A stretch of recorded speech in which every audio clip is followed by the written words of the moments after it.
네, 안녕하세요. 퍼즈입니다. 옆에는 김프로님이 나와 있습니다. 네, 안녕하세요. 김프로입니다. 비트가 예, 저점을 갱신했습니다. 그러니까 며칠 전에 있었던 저점이죠. 정확히는 네. 한 2주 정도, 2주도 아니고 한 일주일 정도 전에 있었던 저점을 갱신했습니다. 오늘 여러 가지 얘기를 할 텐데 사실 뭐 저는 의견이 정해져 있고 아마 김프로도 의견이 정해져 있을 텐데 네. 어쨌든 제가 보이는 뭐 근거들이라면 근거들 이런 것들 한번 쭉 말씀드릴 테니까 한번 보고 판단하시면 좋지 않을까 싶습니다. 자, 일단은 제가 어쨌든 확장의 가능성이 있다고는 말씀을 드렸었어요. 기억이 나실 겁니다. 어떤 걸 보면서 말했었냐면 여기에 이제 X에다가 올렸던 걸 얘기하면서 지금 주요 라인에 있다. 해서 이제 여기 있는 직전 저점 매물대, 근데 직전 저점 매물대 근처까지 갔었는데 이게 언제냐면 6월 26일. 네, 26일 올린 거예요. 근데 얘가 어쨌든 여기 매물대까지 간 건 아니니까 조금 더 내려올 수는 있다. 한 번 더 저점을 갱신할 수는 있다. 정도로 얘기를 했었습니다. 기억나시겠지만. 그다음에 얘도 이제 상승 추세선 뭐에서 사실 좀 이격이 남아 있다. 네, 그때 영상 보면 26일 날 6월 26일 날 영상 그대로 제가 말해 놓은 게 있어요. 그래서 요것도 여기서 올라가도 이상하진 않지만 한 번 더 확장할 가능성, 확장에서 떨어질 가능성이 있다 말씀드렸었고, 요 30주 이동평균선도 마찬가지고, 그쵸? 그 다음에 20주 중심선이 20주 이동평균선이 불린점인데 하단선도 마찬가지입니다. 해서 지금 어쨌든 한 번 더 확장으로 떨어짐으로 인해서 요 조건들을 다 만족시켰다고 보면 될 것 같아요, 사실. 네. 네, 요 라인도 그렇고 뭐 거의 맞닿아 있고, 요 상승 추세선도 거의 지금 근처까지 왔고, 그 다음에 요 직전에 있었던 저점 근처까지도 떨어졌고, 그 다음에 30주 이동평균선 중심선에서도 딱 거기까지 떨어졌고, 그 다음에 하단선 20주 보면서 얘기합시다. 제가 이제 좀 귀찮아가지고 안 하려고 그랬는데, 자, 이게 30주 이동평균선, 그쵸? 딱 맞았죠? 그 다음에 여기에 20주 중심선 20주 이동평균선이 불린점이 있는데 이것도 하단선 근처까지 가 있죠. 아직까지 얘는 조금 간격이 있습니다. 네. 해서 한 번 더 확장해서 떨어질 수도 있을 것 같긴 한데 라고 생각을 했는데 그냥 올라가길 저도 바랬죠. 근데 그러지 않고 한 번 더 떨어졌다 라고 보시면 될 것 같고, 그럼 여기서 하락이 끝이냐라고 하면 그건 모른다. 조금 더 봐야 된다. 네, 한 번 더 하락한다고 한들 한 56,000, 한 55,000 정도를 사실 지지해주고 올라가면 크게 문제는 없을 것 같다. 그러면 다른 것들은 꼬리를 달고 올라가는 형식처럼 될 거거든요. 네, 그래서 이러한 점은 참고해 주시면 될 것 같습니다. 그리고 이제 하나 더 얘기를 해야 되는데, 너 하락 추세선 뚫고 올라갔다며 라고 제가 이제 말씀을 드렸었는데, 그때도 일봉 정도는 봐야겠다라고 제가 생각은 했거든요. 네. 네. 근데 이게 정확히 보면은 얘가 요 위로 가가지고 요때 아마 제가 영상을 찍었었던 것 같아요. 요때. 네, 그래서 이 정도면 요 위에서 종가 마감 했다고 봐야 되나?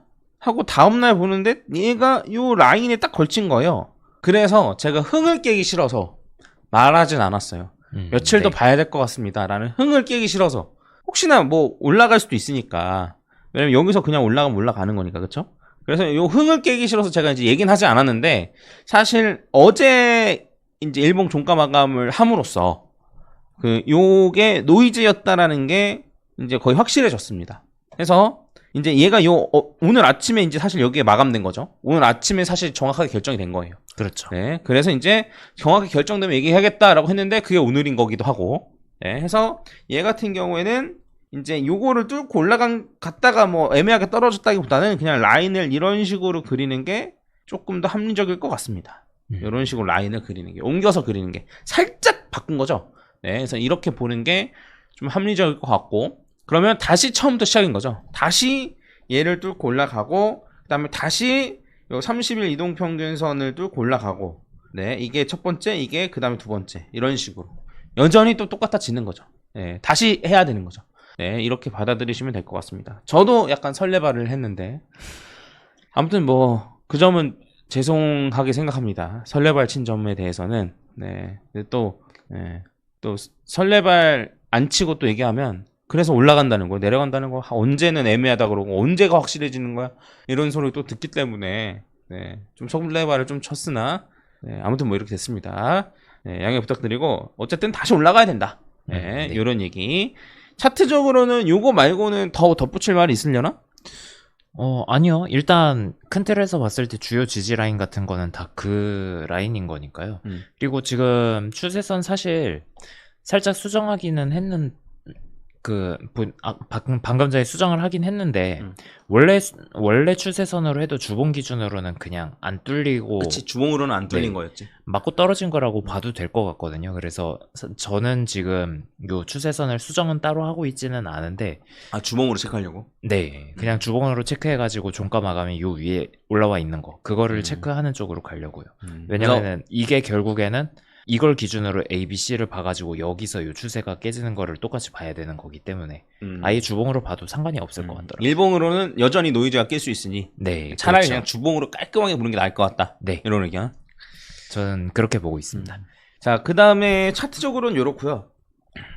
그 다음에 이제 제가 보여드리고 싶은 건 뭐냐면 이런 얘기 계속 뉴스로 돌아다닐 겁니다. 뭐 고래들은 사고 있다. 뭐 네, 그쵸? 근데 이제 뭐 온체인 데이터 상으로 사고 있다라고는 했는데, 근데 그게 또 뭐 얼마나 맞을 것이냐, 뭐 실제로 사고 있냐, 이런 거는 사실 직관적이지가 않아서 제가 직관적이라고 생각하는 거를 일단 보여드리면, 얘가 이제 롱물량 고래인데, 롱물량 고래는 요번 조정 기간 동안에 얘가 이제 언제부터 사기 시작했냐면 3월 20일 정도부터 사기 시작했거든요.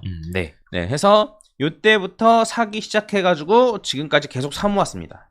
네, 그래서 이 롱물량 고래 관련된 얘기는 제가 여러 번 다뤘기 때문에 예전 영상들을 한번 찾아보시고 해서 얘가 그동안 산 물량이 한 13,700개? 한 14,000개 정도 대략 그 정도의 비트코인을 사 모았습니다. 물론 얘가 샀다고 해서 무조건 올라간다 이런 건 아니죠. 요렇게 샀을 때도 추가적으로 더 하락했었고, 네, 한 번 더 하락했었고, 그렇죠. 네, 그 다음에 뭐 물론 올라갔을 때 열심히 잘 팔았지만 얘 같은 경우에는 이제 물량이 많기 때문에 뭐 한 몇만 개 이렇게 매매하는 애기 때문에 떨어지면 더 살 거예요 아마.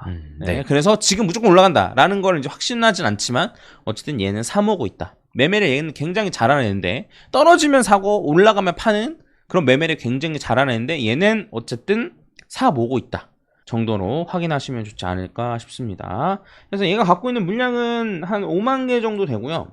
비트파이넥스에서만. 그리고 네. 바이낸스까지 합치면은 제 생각에는 최소 10만 개, 뭐 많으면 한 15만 개, 이 정도는 갖고 있지 않을까라고 생각을 합니다. 뭐 마운트곡스에서 풀린다는 물량이 몇 개였죠? 14만 개 정도였나? 그렇게 따지면은 근데 그거의 절반이잖아. 한 7만 개 정도라고 그랬잖아. 그렇죠. 그렇게 따지면 사실 요 고래 혼자서도 그 물량 다 받겠다는 생각이 드는데요, 갑자기. 네, 아무튼 뭐 얘는 사고 있다 정도로 좀 보시면 될 것 같습니다. 그래서 계속 쭉쭉 떨어지면 어떡하나. 난 불장이 많이 남아있다고 생각했는데, 저는 불장이 많이 남아있다고 생각했는데 이 정도면은 사실 4만 개까지 떨어졌거든요. 얘 가격이 네. 개수가, 가격이 아닌 개수가. 그래서 그러면 얼마 안 남았네? 그럼 불장 금방 끝나나라고 생각했는데 이제 요 조정 기간에 사 모으면서 결국엔 5만 5천 개 이상 비트파이넥스에서만 가져가게 되었습니다. 그래서 얘네가 그냥 고래가 아니고 개인 아니냐라고 생각을 할 수 있는데 고래가 맞습니다. 개인은 일반적으로 가격이 올라가면 사고 떨어지면 팔아요. 그리고 얘도 청산이 나거든요. 얘 곱하기 10배까지 할 수 있기 때문에 청산이 나요. 네, 청산이 납니다. 떨어지면 이제 롱 물량이 줄어들어요, 오히려. 네, 청산당해서. 네, 그런 경우가 많기 때문에 얘는 누가 봐도 고래라고 볼 수밖에 없습니다. 네. 솔직히 말씀드리면 진짜예요. 물론 개미가 한 물량도 있겠죠. 네, 근데 그건 정말 극소수라는 거예요. 그리고 비트파이넥스라는 거래소에서 이 정도 물량 자체가 잘 안 떠집니다. 이거 참고하시고, 이거 관련된 거는 이제 제가 영상을 여러 번 다뤘기 때문에 이 정도로 하고 넘어가고, 그리고 하나 더 제가 말씀드리고 싶은 게 있는데 뭐냐면 이제 고점 대비 고점을 돌파할 때 얼만큼의 시간이 걸리는가, 그거를 한번 같이 보면 좋지 않을까 싶어가지고, 자 보면은 얘는 여기서부터 고점을 확실히 돌파하고 나서 올라갈 때 애매하게 고점을 살짝 뚫은 거 말고 여기 있죠? 고점 확실히 뚫고 올라가는 여기까지 며칠이 걸렸는지 확인해 보면 한 1250일 정도 걸렸어요.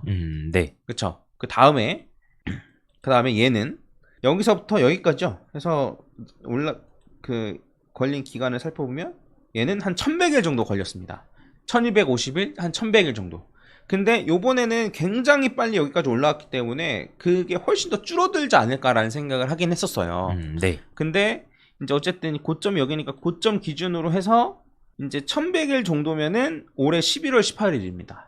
아직 좀 멀었어요, 사실. 좀 멀었네요. 예, 그리고 1200일 정도를 기준으로 하면은 이제 25년 2월 정도가 되는 거죠. 네, 해서 좀 일정 부분 더 많이 횡보할 수도 있다라는 걸 좀 염두에 두긴 해야 될 것 같아요. 그래서 이게 굉장히 빨리 올라왔기 때문에 굉장히 빨리 그냥 뚫고 올라갈 거라고 생각은 했는데 그냥 요 근방에서 이제 횡보해서 좀 시간을 질질 끌다가 고점을 돌파하는 시기 자체는 좀 지난번 불장들과 좀 비슷해지는 것도 저희가 좀 염두해 둬야 되지 않나 싶습니다. 네, 그래서 해당 부분을 좀 참고하시고 그 다음에 고점을 돌파하고 나서는 급격하게 올라간다는 관점은 여전히 유지해요. 다만 고점을 돌파하는 데까지 이렇게 많은 시간이 걸리게 될 줄은 저도 사실 잘 몰랐습니다. 네, 굉장히 좀 반감기 지나고 횡보할 것도 알고 있었는데 네. 근데 워낙 요때 작년에 올라갔던 게 좀 가파르다 보니까 지난번과 패턴이 좀 다르려나? 라고 생각했는데 어림없지의 형태로 계속 돌아오고 있어요. 반감기 이후에 횡보 요번에도 있으려나? 예, 라고 생각을 했는데 어림없지 여전히 횡보. 그쵸? 네. 예, 그 다음에 고점 대비 고점 돌파하는 기간 어떻게 되려나? 요번에 더 빨리 치고 올라가려나? 했는데 어림도 없지. 아직은 모르죠. 네. 아직은. 네. 약간 이런 식으로 되고 있는 거예요, 사실. 그래서 해당 부분 좀 참고하시면 좋을 것 같고 물론 저도 빨리 올라가기를 바랍니다. 예, 바라는데 좀 여유를 갖고 좀 하는 게 어떨까? 그냥 제 생각이에요. 네.